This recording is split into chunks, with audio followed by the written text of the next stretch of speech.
आज के हमारे पॉडकास्ट में प्रोफेसर राजेंद्र गर्ग हमारे साथ वार्ता के लिए विराजमान है। प्रोफेसर गर्ग ने 35 साल राजस्थान में उच्च शिक्षा विभाग से जुड़े रहे हैं और विभिन्न महाविद्यालयों में काम किया है। उसके पश्चात सेवानिवृत्ति के उपरांत आपने स्वतंत्र लेखन का रास्ता अपनाया। आप कविताओं का भी रचनाएं करते हैं और इसके अलावा लेख लिखते हैं और विभिन्न संस्थाओं में अब भी सक्रिय रूप से आप भाग लेते हैं। विभिन्न कॉन्फ्रेंसेस में, राष्ट्रीय और अंतर्राष्ट्रीय स्तर की कॉन्फ्रेंसेस में अब भी 80 वर्ष की उम्र में भी आप सक्रिय रूप से निरंतर भाग लेते रहते हैं। आज का जो हमारा विषय है वो नैतिकता को लेकर है। नैतिकता क्या मनुष्यों में है या अन्य प्राणियों में भी है? क्या मनुष्यों के आने के बाद, धरती पर आने के बाद नैतिकता का विकास शुरू हुआ या मनुष्य के आने से पहले भी नैतिकता पशुओं में, पक्षियों में, विभिन्न प्राणियों में रही है, रहती है, बल्कि इंसेक्ट्स में भी, कीट पतंगों में भी क्या नैतिकता वगैरह रहती है? इन्हीं बातों को लेकर आज हम यहाँ पर विचार विमर्श करेंगे और प्रोफेसर गर्ग के विचारों को जानने का प्रयास करेंगे कि वो इस चीज़ को किस नज़रिए से देखते हैं, नैतिकता के विकास को। तो गर्ग साहब, कई बार हम ये सुनते हैं, कई जगह सुनते हैं कि मनुष्यों को पशुओं की तरह व्यवहार नहीं करना चाहिए या मनुष्य पशु की तरह होते जा रहे हैं। तो क्या मनुष्य की तुलना पशुओं से की जानी उचित है? क्या आपको लगता है कि पशुओं में बिल्कुल नैतिकता नहीं है और केवल ये मनुष्यों की ईजाद है? क्या ये मनुष्यों ने ही नैतिकता का जो है विकास किया है अब तक? आप किस नज़रिए से देखते हैं? नैतिकता या अच्छे काम करना, बुरे काम न करना, ये सारा समूह के जीवन पर निर्भर है। ये समूह से या समुदाय से या कम्युनिटी से नैतिकता का कोई मतलब होता है। और आप देखेंगे कि ये मनुष्य तो खैर अभी धरती पर अभी आया है नया नया। उसके पहले करोड़ों वर्षों तक जो प्राणी रहे, जो कीट पतंगे भी रहे, उनका भी अगर आप जीवन देखेंगे तो आप देखेंगे कि वो समूह में रहे हैं, क्योंकि समूह में ही सर्वाइवल होता है, ग्रुप में ही सर्वाइवल हो सकता है, अकेले का सर्वाइवल नहीं होता। तो आप अगर इनका किसी भी प्राणी के अध्ययन करें, जैसे चींटी को लें आप, तो चींटियाँ हजारों की संख्या में बिल में रहती हैं और वो एक जो रानी चींटी है, मुख्य चींटी है, उसकी अध्यक्षता में काम करती है, उसकी आज्ञा पालन करती है। बिल्कुल। चींटियों में वर्ग विभाजन पाया जाता है, सबका काम अलग अलग है। कोई केवल मजदूरी करने वाली चींटियां हैं, कोई खाना इकट्ठा करने वाली चींटियां हैं, कोई सैनिक चींटियां हैं जो युद्ध करती हैं दूसरी चींटियों के झुंड से। तो इस प्रकार से चींटियों में भी काम बटा हुआ है, और जहाँ भी समूह या समुदाय होता है वहाँ एक प्रकार का हायरार्की, जिसे हम क्या कहेंगे, हायरार्की को, एक क्रम ऊपर से नीचे तक, हर एक का काम बटा हुआ होता है, कामों का बंटवारा होता है। और जैसे कि हर हमने देखा है मधुमक्खियों में रानी मधुमक्खी, मधुमक्खियों में भी आप फिर देखेंगे यही बात। तो चींटियों में आप देखेंगे कि चींटियां अपने प्राणों का उत्सर्ग करके भी रानी चींटी की रक्षा करती है और वो स्वयं संतानोत्पत्ति नहीं करती। संतानोत्पत्ति का काम केवल रानी चींटी का है। और जब रानी चींटी किसी कारण से या उम्र के कारण मर जाती है तो अन्य चींटियां दूसरे झुंड में नहीं जाती, वो उसी झुंड में रहती है और उसी में वो बहुत जल्दी ही मृत हो जाती है, मर जाती है। उसी तरह मधुमक्खियों में आप देखेंगे कि एक जो क्वीन, जो रानी मधुमक्खी होती है, उसके उसी की सेवा में पूरा जो झुंड है, जो मधुमक्खियों का छाता है, वो इकट्ठा होता है, शहद इकट्ठा करती हैं, वो सब कुछ करती हैं। श्रमिक मधुमक्खी। श्रमिक मधुमक्खियाँ भी हैं, सैनिक मधुमक्खियाँ भी है, डंक मारने वाली भी अलग हैं। इस सब का काम अलग अलग है। तो जहाँ कहीं भी समूह होता है, झुंड होता है, वहाँ प्रत्येक इकाई या प्रत्येक इंडिविजुअल अपनी स्वच्छंदता को कम कर देता है, त्याग देता है, कंट्रोल में रखता है। और यही मोरालिटी है कि व्यक्ति या कोई भी इकाई स्वतंत्र अराजकतापूर्ण काम न करे, बल्कि समूह का जो कोड ऑफ कंडक्ट है उसको ध्यान में रख के काम करे। हाँ, तो समूह को ढंग से चलाने के लिए हाँ, व्यक्तिगत स्वतंत्रता का त्याग भी करना करना पड़ता है। तो अन्य प्राणियों में भी आप देखेंगे कि ये तो समूह के प्राणियों का हमने देखा। हाँ, अब हम छोटे समूह के प्राणियों के पर आते हैं, जैसे बंदर या चिंपांजी। क्या आप उनमें भी कुछ इस तरह का मोरालिटी, नैतिकता देखते हैं? इन पर बहुत अध्ययन किया है प्राणी शास्त्रियों ने और एंथ्रोपोलॉजिस्ट ने। जैसे चिंपैंजी बिहेवियर है, तो चिंपैंजीज में जो झुंड का नेता होता है, अल्फा मेल, उसके नियंत्रण में सारे बंदर जो 10, 20, 50 होते हैं वो चलते हैं। और अल्फा मेल का अध्ययन किया प्राणी शास्त्रियों ने, तो ये पाया कि वो बलपूर्वक शासन नहीं करता, बल्कि वो एक तरह से बेनेवलेंट, एक उदारता, दयापूर्ण, उदारतापूर्ण तरीके से लीडरशिप करता है। जैसे मान लीजिए कोई चिंपैंजी बच्चा ऐसा है कि जो अनाथ हो गया, उसकी माँ मर गई, तो वो दूसरी चिंपैंजी महिलाओं, मेल्स, फीमेल्स को कहेगा कि आप इसका पालन करो। अच्छा, प्रेरित करेगा उनको। लेकिन एक झुंड में ऐसा पाया गया कि सभी जो फीमेल चिंपैंजी थी, उनके बच्चे थे खुद के। तो अंत में जाके वो जो मुख्य चिंपैंजी लीडर था, उसने उस चिंपैंजी को अपने पीठ पे बिठा करके और हमेशा उसको साथ में रखा, उसको खिलाया पिलाया और उसकी परवरिश की और उसको बड़ा किया। तो ये ऐसे असंख्य उदाहरण आपको प्राणी शास्त्र की पुस्तकों में मिल जाएंगे, एंथ्रोपोलॉजी की पुस्तकों में मिल जाएंगे। और कहीं जहाँ, यहाँ तक कि आप देखिए चमगादड़ जो होते हैं, अच्छा, वो भी, या वैम्पायर, वैम्पायर लीजिए आप पहले, तो वैम्पायर जो रात को निकलते हैं, अन्य जानवरों का खून चूस के अपना पोषण करते हैं, तो वो अपना मुंह के अंदर खून भर लाते हैं और जो वैम्पायर बीमार है, नहीं जा सके, उसके मुंह में वो जो रक्त इकट्ठा करके लाए हैं वो रिगर्जिटेट कर देते हैं, उसको उनके मुंह में डाल देते हैं ताकि वो जिंदा रहे। तो इस प्रकार के अन्य भी उदाहरण हैं, हाथियों के भी उदाहरण हैं, गैंडों के भी उदाहरण हैं, और वुल्फ्स, भेड़ियों के भी उदाहरण हैं।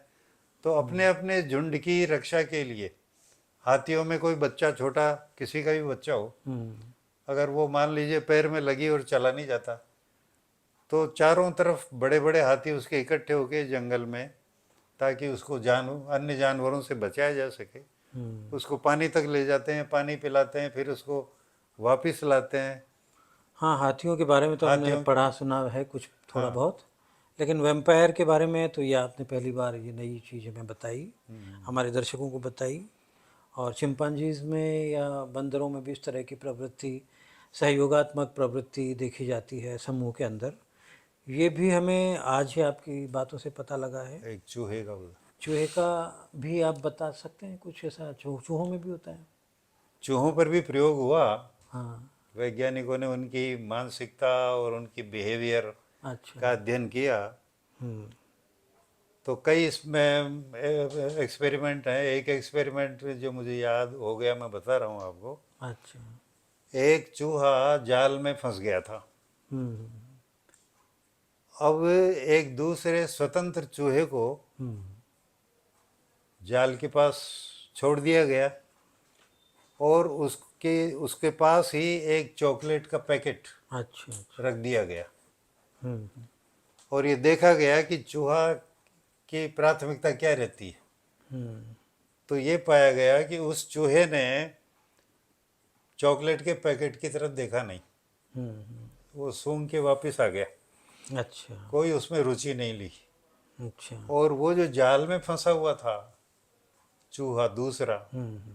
उसका जाल काटने की कोशिश की अच्छा और करीब वो आधे घंटे तक उसका जाल काटता रहा अच्छा। और उस चूहे को स्वतंत्र कर दिया। हम्म। लेकिन बाद में दुर्भाग्य से ये हुआ कि किसी बिल्ली ने अचानक आकर के उस चूहे को पकड़ लिया। अच्छा, खैर वो बात अलग तो है, उसने अपनी जान वो दे बात दी अलग उसको है। बचाने लेकिन में। हमारे लिए जो काम की बात है वो ये है हम्म। कि चूहे ने चॉकलेट को नहीं खाया पहले, अपने बल्कि साथी जाल को में बचा। फंसे हुए चूहे को आज़ाद किया। तो हम मैथिली शरण गुप्त की कविता पढ़ते हैं कि यही पशु प्रवृत्ति है कि आप ही चरे, वही मनुष्य है कि जो मनुष्य के लिए मरे। तो वो एक तरह से नेगेट हो गई इस बात, इस उदाहरण से, अब कि पशुओं में भी उनमें सहयोगात्मक रवैया होता है। अब और कवियों का हाँ के बारे में तो कुछ ज़्यादा हम यहाँ हाँ समालोचना करने बैठे नहीं हैं। हाँ और फिर वो कवि कोई संदेश दे रहा है मनुष्य जाति को तो ठीक है, तो हाँ। उसके बारे में कोई बात नहीं है।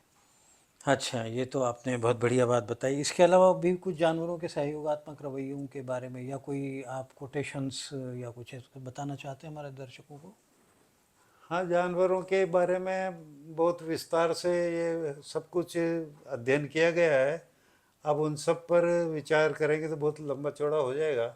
हम्म। तो अब हम मनुष्यों पे क्यों हाँ नहीं आ जाते, हाँ। मनुष्यों पे बात कर सकते हैं। बिल्कुल बिल्कुल। मनुष्य भी समूह में रहता है, समुदाय में रहता है। अगर मनुष्य समुदाय से अलग होगा हम्म। और अगर बचपन से ही अलग है हम्म। तो उसको न तो सीधा दो पैरों पे खड़ा होना आएगा, न उसको कोई भाषा का ज्ञान होगा, न उसको अपनी सुरक्षा का कोई पता चलेगा, कैसे बचा जाता है दुश्मनों से। वो किसी का शिकार हो जाएगा। और ऐसे मनुष्य प्रयोग, साथी मनुष्यों से ही हाँ, सीखते हैं सारी बातें, सब सभी कुछ, प्राणी। सभी प्राणी अपने समूह से सीखते हैं, झुंड से सीखते हैं। और मनुष्य भी एक समाज में, एक कम्युनिटी में पैदा होता है और उसी से सब कुछ सीखता है। खाना पीना, खड़े होना, बोलना, भाषा, भागना दौड़ना, ये सब, आत्मरक्षा करना, ये सब समुदाय से सीखता है और सभी प्राणी सीखते हैं। तो समुदाय को चलाने के लिए कोड ऑफ कंडक्ट इंसानों ने भी बनाए। अब हाँ, तो समुदाय में अगर कोई प्राणी रहता है तो अपनी अपनी स्वच्छंदता हम्म। को नियंत्रित कर लेता है, तभी समुदाय का अस्तित्व बना संभव है और तभी नैतिकता संभव है। तो इसलिए मनुष्य चाहे या न चाहे, उसको कोड ऑफ कंडक्ट जो समुदाय का है उसको मानना। उसको पालन करना पड़ेगा। और अगर वो समुदाय भी ये व्यवस्था रखता है हम्म। कि वो हर व्यक्ति से वो पालन करवाए, क्योंकि इसमें समुदाय का जो नियंत्रण है वो कई प्रकार से होता है। जैसे निंदा, है ना, आलोचना, क्रिटिसिज्म, और सेटायर। सटायर, व्यंग करना, रिडिक्यूल करना, बाइकआउट करना, और अंत में सजा देना, ये सारी व्यवस्थाएं समाज करता है। बहुत पहले भी करता था, आज के 21वीं सदी में भी ये सारी व्यवस्थाएं करता है। तो और सजा इससे का प्रावधान तो तब है जब वो कोई मनुष्य जो जिसने कोई कानून तोड़ा, वो आपके नियंत्रण में, तभी आप सजा दे सकते हो। मान लीजिए वो आपके नियंत्रण से, समुदाय के नियंत्रण से बाहर चला गया, तो उसकी सजा के लिए क्या प्रावधान, ईश्वर का आविष्कार देखिए माने कई उसकी? चीज़ें हैं, हम्म। मैं बता रहा था, सामाजिक नियंत्रण रखने के लिए ये सब चीज़ें तो है ही। हम्म। और फिर धीरे मनुष्य जाति ने देवी देवताओं का, भगवान का, पूर्वजों की आत्माओं का, स्वर्ग नरक का। ये सारे स्वर्ग और नरक का, ये सारे जो हैं, जो आविष्कार। ये जो भी कुछ बनाए हैं हम्म। या बन गए हैं, अपने आप बन गए हैं हम्म। आवश्यकता अनुसार, कोई मीटिंग करके तो बना ही नहीं, तो ये सब अपने आप ही बन गए हैं। ये सब सामाजिक नियंत्रण रखते हैं व्यक्ति के ऊपर। व्यक्ति कई बार अगर कोई भी नहीं हो आसपास, तो भी ये सोचता है कि ऊपर वाला था। कोई ऊपर वाला देख रहा है, कोई देवता देख रहा है, मुझे सजा मिलेगी, अगले जन्म में दंड मिलेगा या नरक मिलेगा, स्वर्ग अगर अच्छा करूँगा तो स्वर्ग मिलेगा।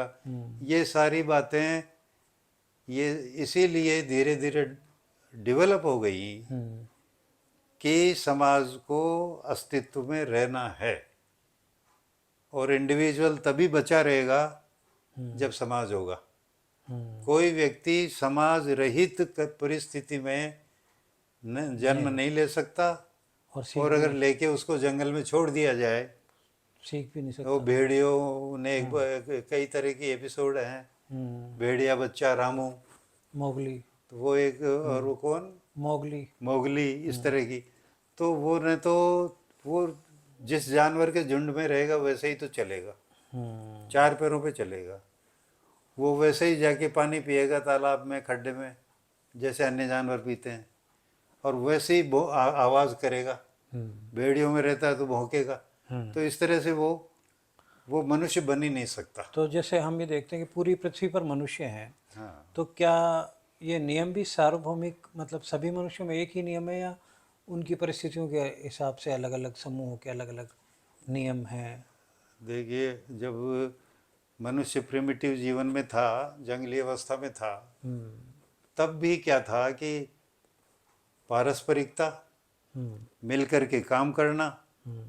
देखिए जैसे अन्य जानवर हैं, वो अपने से ज़्यादा शक्तिशाली जानवर का शिकार नहीं करते, क्योंकि वो अकेले अकेले शिकार करते हैं या 2 3 4 मिलके करते हैं। मनुष्य जो है अपने से 10 गुना 20 गुना ज़्यादा शक्तिशाली और बड़ा जानवर का भी शिकार कर लेता है। क्यों?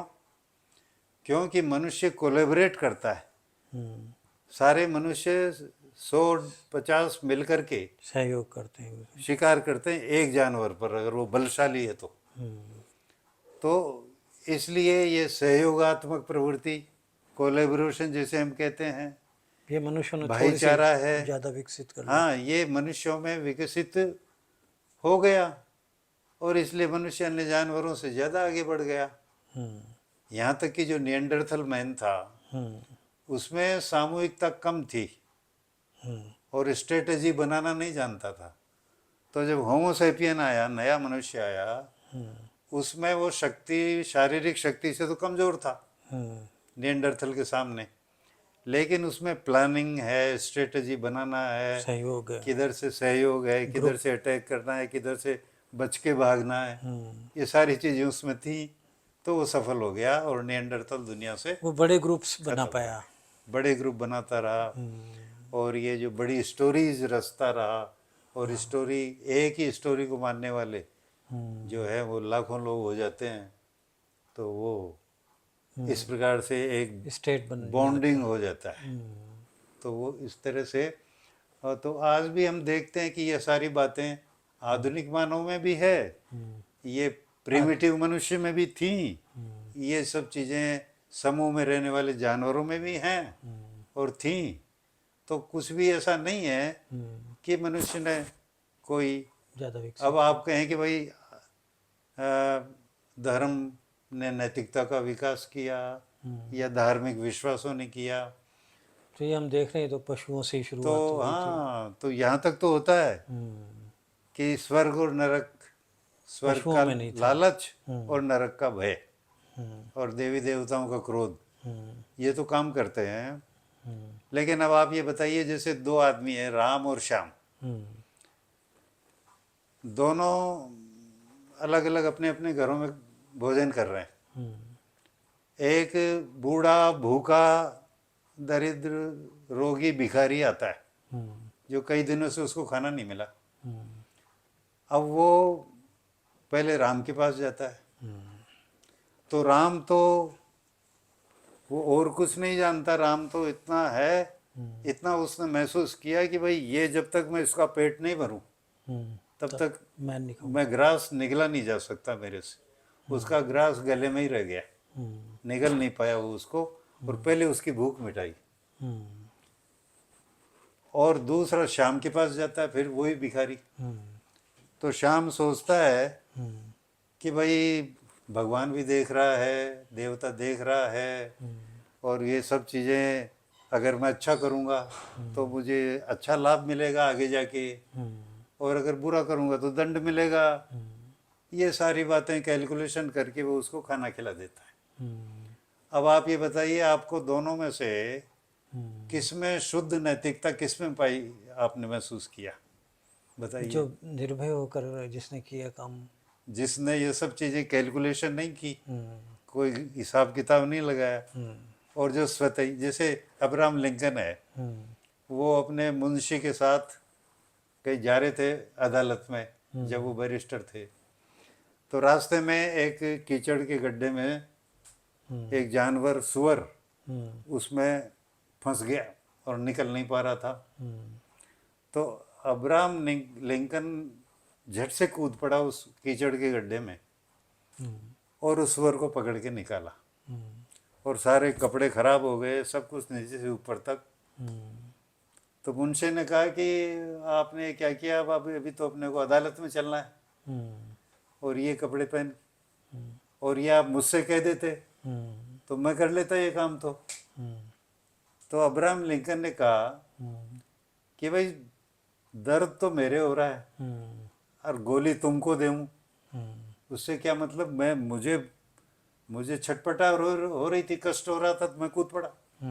अब मैं तुम्हें कहता और तुम करते वो काम, तो वो तो वही बात हो गई कि दर्द तो मेरे हो रहा है और दवा तुम्हें दे रहा हूँ। तो ये स्वतः प्रेरित जो है, ये इंस्टिंक्टिव भी सभी प्राणियों में है और मनुष्य में भी है। जैसे मैंने आपको चूहे का उदाहरण दिया, तो वो यही था कि वो बिल्ली का शिकार हो गया, लेकिन वो पहले जाल से उसको नहीं, छुड़ाए। कई बार हम वीडियोस देखते हैं या डिस्कवरी में भी देखते हैं कि हिंसक जानवर भी कुछ कमज़ोर जानवरों की रक्षा करते हैं, उनको पालते हैं। तो ये सब इंस्टिंक्टिवली ही वो करते हैं। अब देखा आपने हम्म, कि जैसे आप जो है खास तौर से प्राणी शास्त्र संबंधी जो पुस्तकें हैं हाँ जी। और अर्ली एंथ्रोपोलॉजी की भी है, वो देखें, और ये डिस्कवरी और ये जो चैनल आते हैं एनिमल बिहेवियर के, तो इसमें हमने देखा कि एक शेरनी ने हिरण के बच्चे को पाला, बड़ा होने तक पाला। उसी प्रकार से एक गैंडे ने एक दूसरे घायल बच्चे को, गैंडा था वो भी, उसको पाला।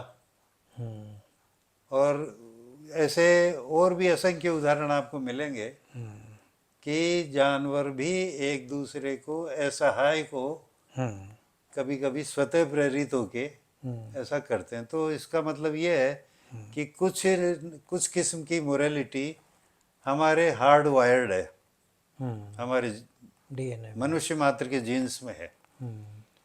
तो इस तरह से ये सब कुछ, ये नैतिकता मतलब बहुत प्राणी जगत में सर्वत्र ही मतलब पाई जाती है हाँ बिल्कुल। और मनुष्य में भी पाई जाती है। उसने थोड़ा और उसको कहानियों के माध्यम से, हाँ, धर्म के माध्यम से उसको बढ़ावा देने का प्रयास प्रयास किया किया है, है। और मनुष्य को भी प्राणी जगत में ही मान लीजिए आप। ताकि उसकी सामुदायिकता बनी रहे, बची रहे हाँ, और एक नियम, एक कानून के दायरे में रहकर सब अपना वो। अच्छा, तो व्यक्तिवाद इससे क्या हमें ये दूर ले जाता है नैतिकता से? व्यक्तिवाद इससे दूर नहीं ले जाता।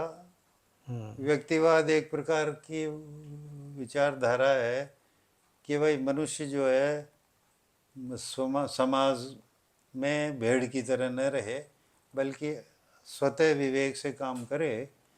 तो वो व्यक्तिवाद है, वो ये सब चीज़ें सुपरफिशियल हैं, लेकिन जो बातें हार्डवायर्ड है जीन्स में, वो तो वही रहेंगे। वो व्यक्तिवाद उसके ऊपर कोई प्रभाव नहीं डालता। तो व्यक्तिवाद से दया या करुणा, इन चीज़ों पर कोई नकारात्मक प्रभाव नहीं पड़ता। दया, करुणा, सहानुभूति, सहयोग, ये तो पशु मात्र में, इंसेक्ट्स में और मनुष्यों में, सब में पाया ही जाता है। ये हमने देखा ही अब तक। तो इस तरह मोरालिटी ये प्री ह्यूमन है एक तरह से, मनुष्य के आने के बहुत पहले से थी। और कोड ऑफ कंडक्ट इसको हम कहते हैं, कोड ऑफ कंडक्ट। अब ये जरूर है कि मनुष्य जो प्रिमिटिव था, तो अपना झुंड अलग और दूसरे का झुंड दूर कहीं हाँ, अलग, तो आपस में दुश्मनी तो और थी। उनमें आपस में युद्ध चलते रहते थे। तो जो चीज़ें आपके झुंड में बुरी मानी जाती थी, जैसे किसी की हिंसा करना, या किसी का छीन लेना, या किसी को पीड़ित करना, है घायल कर देना, ये बुरी मानी जाती है, धोखा देना। लेकिन दूसरे के झुंड में अगर आप ये करते हो तो ठीक है, वो जायज है। अच्छी मानी जाती हैं, वो आपका हीरोइज्म है। ये प्रिमिटिव सोसाइटी में भी था और आज भी है। आज भी जो दो देश भी लड़ते हैं, हाँ, तो कुछ सैनिक जो दूसरी तरफ के मरते हैं, वो तो हम कहते हैं कि इतने इतने ढेर हुए, जश्न मनाते हैं हम। इतने मारे गए। और जो हमारी तरफ वाले मरते हैं सैनिक, तो भाई इतने इतने सैनिक वीर गति को प्राप्त हुए, हाँ, वगैरह वगैरह। तो ये मानसिकता तो वही प्राचीन जो चली आ रही है, बहुत पुरानी आदिम अवस्था की, वो चल दुश्मन रही के है। सैनिकों को मारना या दुश्मन के लोगों को मारने में भी हम लोग जश्न मनाते हैं। इसी तरह वो जश्न मनाते हैं जब इधर के हाँ, तो सामान्य जनता मरती है। वो प्राणियों में भी ऐसा होता है कि दूसरे झुंड को जितना आप पीड़ित करो, उतने उतना ही हीरो। आपका नेतृत्व जो है ना, वो ज़्यादा प्रखर बनता है। ये प्राणियों में भी ये पाया जाता है। चलिए, तो प्रोफेसर गर्ग ने हमें नैतिकता की व्यापकता के बारे में आज हमें बताया कि ये मनुष्यों तक ही सीमित नहीं है। कुछ कोड ऑफ कंडक्ट्स होते हैं, कुछ नियम कायदे होते हैं, नैतिकताएं होती है हर समूह की अपनी अपनी, और ये सभी प्राणियों में पाई जाती है। जैसा मनुष्य में पाई जाती है, उसी तरह अन्य प्राणियों में भी पाई जाती है। तो इस बारे में बहुत सारी हमें आज नई बातें पता चली कि ये पशुओं में ही नहीं, बल्कि पक्षियों, बल्कि इंसेक्ट्स में भी, चींटियों में, मधुमक्खियों में, सभी में ही रूल्स होते हैं, कोड ऑफ कंडक्ट होते हैं, अपनी नैतिकताएं होती है। तो प्रोफेसर गर्ग साहब को हम बहुत बहुत धन्यवाद देना चाहेंगे कि आपने हमें इतनी व्यापक जानकारी इस बिंदु पर दी। आपका बहुत बहुत धन्यवाद। आपका भी धन्यवाद, आपने बहुत अच्छे प्रश्न पूछे, और ये जो बातचीत जो है आगे बढ़ी, और कई बातें जो प्रश्नों से सामने निकलती आती है। है, हाँ, अगर ये आप ये प्रश्न नहीं पूछते तो वो बातें सामने आती नहीं। हाँ, तो वो मेरे दिमाग में तभी आई जब आपने कुछ पूछा। धन्यवाद आपका। ठीक, धन्यवाद।